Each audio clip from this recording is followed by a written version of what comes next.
Savage. Chapter 22. Fanny's consequence increased on the departure of her cousins. Becoming, as she then did, the only young woman in the drawing-room, the only occupier of that interesting division of a family in which she had hitherto held so humble a third, it was impossible for her not to be more looked at, more thought of and attended to than she had ever been before, and "Where is Fanny?" became no uncommon question, even without her being wanted for anyone's convenience. Not only at home did her value increase, but at the parsonage too. In that house which she had hardly entered twice a year since Mr. Norris's death, she became a welcome, uninvited guest, and in the gloom and dirt of a November day, most acceptable to Mary Crawford. Her visits there, beginning by chance, were continued by solicitation. Mrs. Grant, really eager to get any change for her sister, could by the easiest self-deceit persuade herself that she was doing the kindest thing by Fanny, and giving her the most important opportunities of improvement in pressing her frequent calls.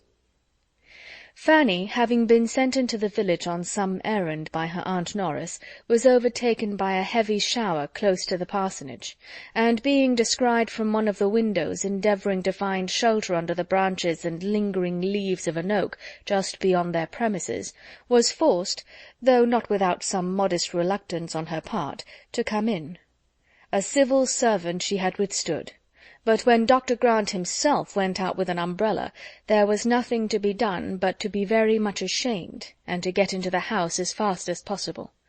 And to poor Miss Crawford, who had just been contemplating the dismal rain in a very desponding state of mind, sighing over the ruin of all her plan of exercise for that morning, and of every chance of seeing a single creature beyond themselves for the next 24 hours, the sound of a little bustle at the front door, and the sight of Miss Price dripping with wet in the vestibule, was delightful. The value of an event on a wet day in the country was most forcibly brought before her. She was all alive again directly, and among the most active in being useful to Fanny, in detecting her to be wetter than she would at first allow, and providing her with dry clothes. And Fanny, after being obliged to submit to all this attention, and to being assisted and waited on by mistresses and maids, being also obliged, on returning downstairs, to be fixed in their drawing-room for an hour while the rain continued, the blessing of something fresh to see and think of was thus extended to Miss Crawford, and might carry on her spirits to the period of dressing and dinner. The two sisters were so kind to her and so pleasant that Fanny might have enjoyed her visit, could she have believed herself not in the way, and could she have foreseen that the weather would certainly clear at the end of the hour, and save her from the shame of having Dr. Grant's carriage and horses out to take her home, with which she was threatened. As to anxiety for any alarm that her absence in such weather might occasion at home, she had nothing to suffer on that score, for as her being out was known only to her two aunts, she was perfectly aware that none would be felt, and that in whatever cottage Aunt Norris might choose to establish her during the rain, her being in such cottage would be indubitable to Aunt Bertram. It was beginning to look brighter when Fanny, observing a harp in the room, asked some questions about it, which soon led to an acknowledgment of her wishing very much to hear it, and a confession, which could hardly be believed, of her having never yet heard it since its being in Mansfield. To Fanny herself it appeared a very simple and natural circumstance. She had scarcely ever been at the parsonage since the instrument's arrival. There had been no reason that she should. But Miss Crawford, calling to mind an early expressed wish on the subject, was concerned at her own neglect, and "Shall I play to you now?" and "What will you have?" were questions immediately following with the readiest good humour. She played accordingly, happy to have a new listener, and a listener who seemed so much obliged, so full of wonder at the performance, and who showed herself not wanting in taste. She played till Fanny's eyes, straying to the window on the weather's being evidently fair, spoke what she felt must be done. "Another quarter of an hour," said Miss Crawford, "and we shall see how it will be. Do not run away the first moment of its holding up. Those clouds look alarming." "But they are passed over," said Fanny. "I have been watching them. This weather is all from the south." South or north, I know a black cloud when I see it, and you must not set forward while it is so threatening. And besides, I want to play something more to you, a very pretty piece, and your cousin Edmund's prime favourite. You must stay and hear your cousin's favourite." Fanny felt that she must, and though she had not waited for that sentence to be thinking of Edmund, such a memento made her particularly awake to his idea, and she fancied him sitting in that room again and again, perhaps in the very spot where she sat now, listening with constant delight to the favourite air played, as it appeared to her, with superior tone and expression. And though pleased with it herself, and glad to like whatever was liked by him, she was more sincerely impatient to go away at the conclusion of it than she had been before. And on this being evident, she was so kindly asked to call again, to take them in her walk whenever she could, to come and hear more of the harp, that she felt it necessary to be done, if no objection arose at home. Such was the origin of the sort of intimacy which took place between them within the first fortnight after the Miss Bertrams' going away, an intimacy resulting principally from Miss Crawford's desire of something new, and which had little reality in Fanny's feelings. Fanny went to her every 2 or 3 days. It seemed a kind of fascination. She could not be easy without going, and yet it was without loving her, without ever thinking like her, without any sense of obligation for being sought after now, when nobody else was to be had, and deriving no higher pleasure from her conversation than occasional amusement, and that often at the expense of her judgment, when it was raised by pleasantry on people or subjects which she wished to be respected. She went, however, and they sauntered about together many an half-hour in Mrs. Grant's shrubbery, the weather being unusually mild for the time of year, and venturing sometimes even to sit down on one of the benches, now comparatively unsheltered, remaining there perhaps till in the midst of some tender ejaculation of Fanny's on the sweets of so protracted an autumn, they were forced by the sudden swell of a cold gust shaking down the last few yellow leaves about them, to jump up and walk for warmth. "This is pretty, very pretty," said Fanny, looking around her as they were thus sitting together one day.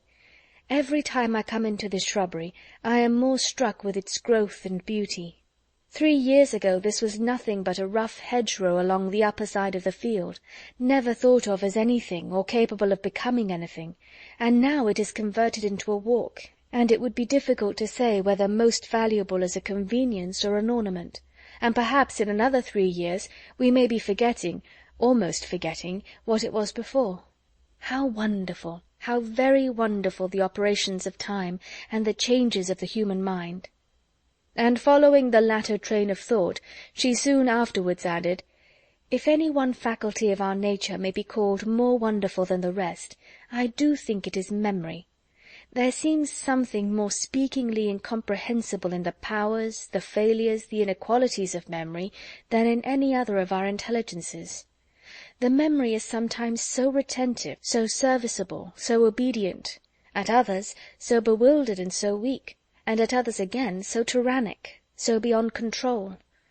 We are, to be sure, a miracle every way, but our powers of recollecting and of forgetting do seem particularly past finding out." Miss Crawford, untouched and inattentive, had nothing to say, and Fanny, perceiving it, brought back her own mind to what she thought must interest. "It may seem impertinent in me to praise, but I must admire the taste Mrs. Grant has shown in all this. There is such a quiet simplicity in the plan of the walk, not too much attempted." "Yes," replied Miss Crawford carelessly, "it does very well for a place of this sort. One does not think of extent here, and between ourselves, till I came to Mansfield, I had not imagined a country parson ever aspired to a shrubbery or anything of the kind." "I am so glad to see the evergreens thrive," said Fanny in reply. "My uncle's gardener always says the soil here is better than his own, and so it appears, from the growth of the laurels and the evergreens in general. The evergreen, how beautiful, how welcome, how wonderful the evergreen! When one thinks of it, how astonishing a variety of nature! In some countries we know the tree that sheds its leaf is the variety, but that does not make it less amazing. that the same soil and the same sun should nurture plants differing in the first rule and law of their existence. You will think me rhapsodizing, but when I am out of doors, especially when I am sitting out of doors, I am very apt to get into this sort of wandering strain. One cannot fix one's eyes on the commonest natural production without finding food for a rambling fancy. "To say the truth," replied Miss Crawford, "I am something like the famous Doge at the court of Louis XIV, and may declare that I see no wonder in this shrubbery equal to seeing myself in it. If anybody had told me a year ago that this place would be my home, that I should be spending month after month here, as I have done, I certainly should not have believed them. I have now been here nearly 5 months, and moreover the quietest 5 months I ever passed." "Too quiet for you, I believe." "I should have thought so theoretically myself, but—" and her eyes brightened as she spoke. "Take it all in all, I never spent so happy a summer. But then," with a more thoughtful air and lowered voice, "there is no saying what it may lead to." Fanny's heart beat quick, and she felt quite unequal to surmising or soliciting anything more. Miss Crawford, however, with renewed animation, soon went on. "I am conscious of being far better reconciled to a country residence than I had ever expected to be. I can even suppose it pleasant to spend half the year in the country, under certain circumstances, very pleasant. An elegant, moderate-sized house in the centre of family connections, continual engagements among them, commanding the first society in the neighbourhood, looked up to perhaps as leading it even more than those of larger fortune, and turning from the cheerful round of such amusements to nothing worse than a tete-a-tete with the person one feels most agreeable in the world. There is nothing frightful in such a picture, is there, Miss Price? One need not envy the new Mrs. Rushworth with such a home as that." "Envy Mrs. Rushworth?" was all that Fanny attempted to say. "Come, come, it would be very unhandsome in us to be severe on Mrs. Rushworth, for I look forward to our owing her a great many gay, brilliant, happy hours. I expect we shall be all very much at Southerton another year. Such a match as Miss Bertram has made is a public blessing, for the first pleasures of Mr. Rushworth's wife must be to fill her house and give the best balls in the country." Fanny was silent, and Miss Crawford relapsed into thoughtfulness, till suddenly looking up at the end of a few minutes, she exclaimed, "Ah, here he is!" It was not Mr. Rushworth, however, but Edmund, who then appeared, walking towards them with Mrs. Grant. "My sister and Mr. Bertram, I am so glad your eldest cousin is gone, that he may be Mr. Bertram again. There is something in the sound of Mr. Edmund Bertram, so formal, so pitiful, so younger brother-like, that I detest it." "How differently we feel!" cried Fanny. "To me the sound of Mr. Bertram is so cold and nothing-meaning, so entirely without warmth or character. It just stands for a gentleman, and that's all. But there is nobleness in the name of Edmund. It is a name of heroism and renown, of kings, princes, and knights, and seems to breathe the spirit of chivalry and warm affections." "I grant you the name is good in itself, and Lord Edmund or Sir Edmund sound delightfully, but think it under the chill, the annihilation of a Mr., and Mr. Edmund is no more than Mr. John or Mr. Thomas. Well, shall we join and disappoint them of half their lecture upon sitting down out of doors at this time of year, by being up before they can begin?" Edmund met them with particular pleasure. It was the first time of his seeing them together since the beginning of that better acquaintance which he had been hearing of with great satisfaction. A friendship between two so very dear to him was exactly what he could have wished, and to the credit of the lover's understanding be it stated, that he did not by any means consider Fanny as the only, or even as the greater gainer by such a friendship. "Well," said Miss Crawford, "and do not you scold us for our imprudence. What do you think we have been sitting down for but to be talked to about it, and entreated and supplicated never to do so again?" "Perhaps I might have scolded," said Edmund, "if either of you had been sitting down alone. But while you do wrong together, I can overlook a great deal." "They cannot have been sitting long," cried Mrs. Grant, "for when I went up for my shawl I saw them from the staircase window, and then they were walking." "And really," added Edmund, "the day is so mild that your sitting down for a few minutes can be hardly thought imprudent. Our weather must not always be judged by the calendar. We may sometimes take greater liberties in November than in May." "Upon my word," cried Miss Crawford, "you are two of the most disappointing and unfeeling kind of friends I ever met with. There is no giving you a moment's uneasiness. You do not know how much we have been suffering, nor what chills we have felt. But I have long thought Mr. Bertram one of the worst subjects to work on, in any little manoeuvre against common sense, that a woman could be plagued with. I had very little hope of him from the first, but you, Mrs. Grant, my sister, my own sister, I think I had a right to alarm you a little." "Do not flatter yourself, my dearest Mary. You have not the smallest chance of moving me.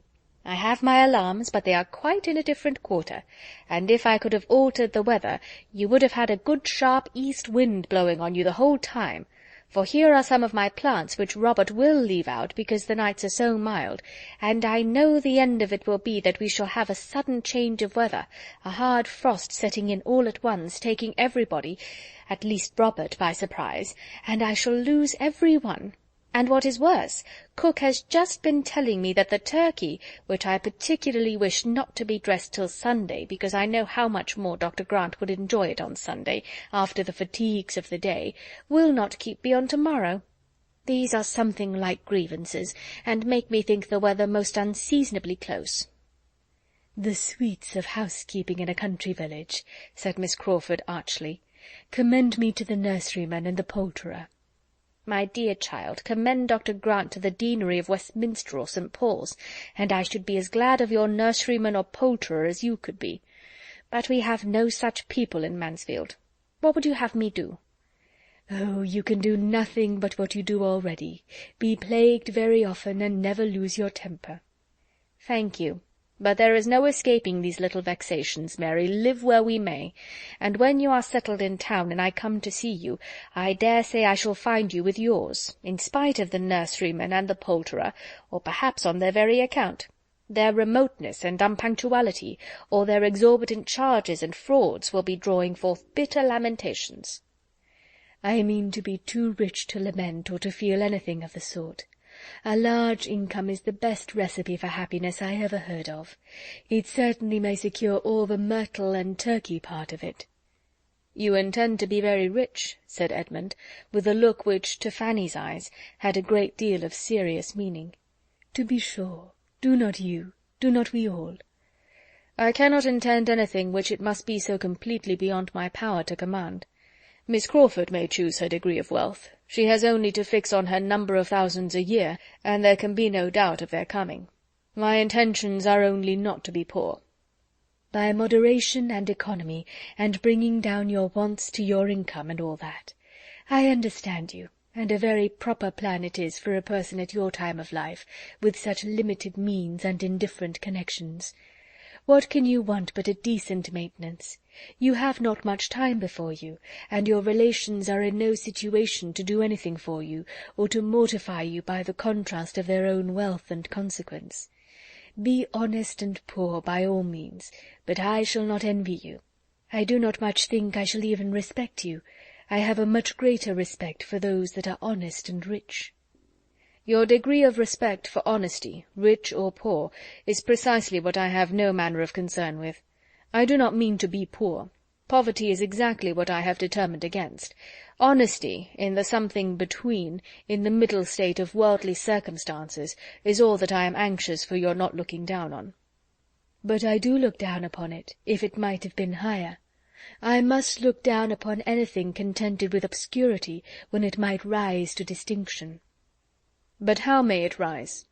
How may my honesty, at least, rise to any distinction?" This was not so very easy a question to answer, and occasioned an "Oh!" of some length from the fair lady before she could add, "You ought to be in Parliament, or you should have gone into the army 10 years ago." "That is not much to the purpose now, and as to my being in Parliament, I believe I must wait till there is an especial assembly for the representation of younger sons who have little to live on. No, Miss Crawford," he added, in a more serious tone, "there are distinctions which I should be miserable if I thought myself without any chance, absolutely without chance or possibility of obtaining, but they are of a different character." A look of consciousness as he spoke, and what seemed a consciousness of manner on Miss Crawford's side as she made some laughing answer, was sorrowful food for Fanny's observation, and finding herself quite unable to attend as she ought to Mrs. Grant, by whose side she was now following the others, she had nearly resolved on going home immediately, and only waited for courage to say so, when the sound of the great clock at Mansfield Park striking 3 made her feel that she really had been much longer absent than usual, and brought the previous self-inquiry of whether she should take leave or not just then, and how, to a very speedy issue. With undoubting decision she directly began her adieus, and Edmund began at the same time to recollect that his mother had been inquiring for her, and that he had walked down to the parsonage on purpose to bring her back. Fanny's hurry increased, and without in the least expecting Edmund's attendance, she would have hastened away alone, but the general pace was quickened, and they all accompanied her into the house, through which it was necessary to pass. Dr. Grant was in the vestibule, and as they stopped to speak to him, she found from Edmund's manner that he did mean to go with her. He too was taking leave. She could not but be thankful. In the moment of parting, Edmund was invited by Dr. Grant to eat his mutton with him the next day, and Fanny had barely time for an unpleasant feeling on the occasion, when Mrs. Grant, with sudden recollection, turned to her and asked for the pleasure of her company too. This was so new an attention, so perfectly new a circumstance in the events of Fanny's life, that she was all surprise and embarrassment, and while stammering out her great obligation and her "but she did not suppose it would be in her power," was looking at Edmund for his opinion and help. But Edmund, delighted with her having such an happiness offered, and ascertaining with half a look and half a sentence that she had no objection but on her aunt's account, could not imagine that his mother would make any difficulty of sparing her, and therefore gave his decided open advice that the invitation should be accepted. And though Fanny would not venture, even on his encouragement, to such a flight of audacious independence, it was soon settled that if nothing were heard to the contrary, Mrs. Grant might expect her. "And you know what your dinner will be," said Mrs. Grant, smiling. "The turkey, and I assure you a very fine one. For, my dear," turning to her husband, "cook insists upon the turkey's being dressed to-morrow."